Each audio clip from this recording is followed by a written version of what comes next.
Crispy pork sinigang. Na-try nyo na bang magluto ng ganito? So, ako'y nagluto ng crispy pork sinigang. Kasim na karne na part yung ginamit ko dyan. Kasi ayoko yung liempo at medyo mataba-taba nga. Pero try ko minsan na liempo kasi mas masarap nga din naman na isigang yung ganun. Ayun o, in-air-fry ko na siya after ko pakulan ng konti. So, crispy na yun. Okay na yun. So, sa isang pan ako'y nagpakulo ng sibuyas, kamatis, tapos yung iba pang mga sangkap niya, mga gulay. So, una ko na munang niluto yung mga gulay. Tapos, nilagyan ko ng pampalasa na sinigang mix na gabi at saka sinigang mix sa sampalok. May paminta din at konting asin.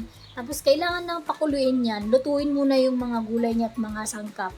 Saka pagka ganyan na nalanta na, kumulo na, pwede nang ilagay yung ating crispy pork na air fry. Ayan guys, so kunti lang yan, mga kulang kalahating kilo yung nilagay ko, or kalahating kilo yata yan, pero parang kukunti ano, kasi laman nga.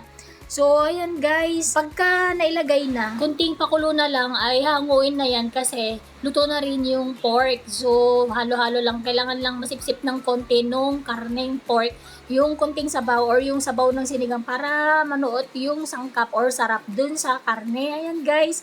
So, si Mr. kasi nag-crave ng ganito kaya ako napaluto. At sa susunod nga, tatry ko talaga yung liempo para mas masarap kasi nga kapag may taba-taba. Ayun o, ilan lang yung taba niyan. Yun yung kinain namin, nagunahan pa kami dyan.